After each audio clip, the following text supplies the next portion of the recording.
یقین کامل ہے کہ سال 2025 حقیقی آزادی کا سال ہوگا۔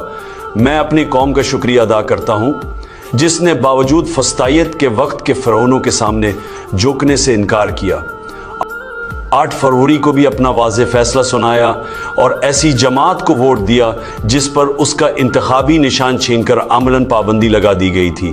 استقامت اور ہمت کا استعارہ بن کر پاکستانی قوم باقی ماندہ سال بھی ڈٹ کر کھڑی رہی۔ آپ کی قربانیاں رائے گاہ نہیں جائیں گی انشاءاللہ۔ رجیم چینج کا تجربہ نہ صرف قومی معیشت بلکہ ملک کے مکمل نظام پر بہت بھاری پڑا ہے۔ 8 فروری کو بھی اپنا واضح فیصلہ سنایا اور ایسی جماعت کو ووٹ دیا جس پر اس کا انتخابی نشان چھین کر عملاً پابندی لگا دی گئی تھی۔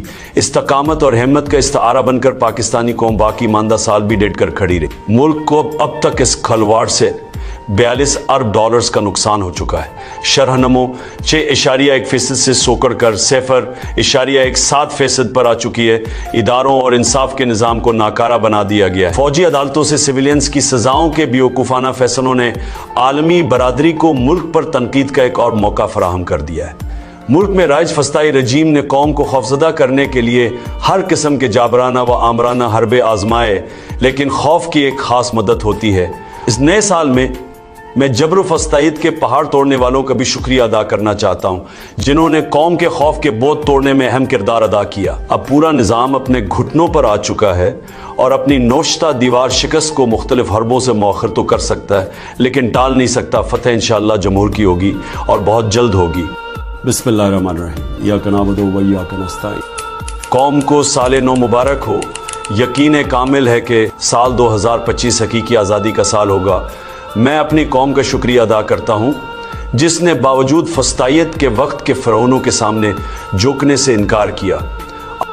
8 فروری کو بھی اپنا واضح فیصلہ سنایا اور ایسی جماعت کو ووٹ دیا جس پر اس کا انتخابی نشان چھین کر عملاً پابندی لگا دی گئی تھی۔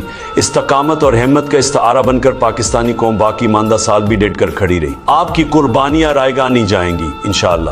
رجیم چینج کا تجربہ نہ صرف قومی معیشت بلکہ ملک کے مکمل نظام پر بہت بھاری پڑا ہے۔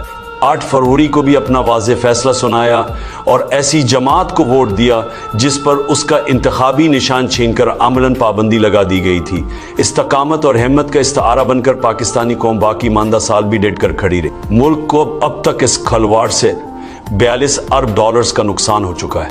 شرح نمو 6.1% سے سوکڑ کر 0.17% پر آ چکی ہے۔ اداروں اور انصاف کے نظام کو ناکارہ بنا دیا گیا ہے۔ فوجی عدالتوں سے سویلینز کی سزاؤں کے بیوقوفانہ فیصلوں نے عالمی برادری کو ملک پر تنقید کا ایک اور موقع فراہم کر دیا ہے۔ ملک میں رائج فسطائی رجیم نے قوم کو خوفزدہ کرنے کے لیے ہر قسم کے جابرانہ و آمرانہ حربے آزمائے، لیکن خوف کی ایک خاص مدت ہوتی ہے۔ اس نئے سال میں جبر و فسطائیت کے پہاڑ توڑنے والوں کا بھی شکریہ ادا کرنا چاہتا ہوں جنہوں نے قوم کے خوف کے بوت توڑنے میں اہم کردار ادا کیا۔ اب پورا نظام اپنے گھٹنوں پر آ چکا ہے اور اپنی نوشتہ دیوار شکست کو مختلف حربوں سے مؤخر تو کر سکتا ہے لیکن ٹال نہیں سکتا۔ فتح انشاءاللہ جمہور کی ہوگی اور بہت جلد ہوگی۔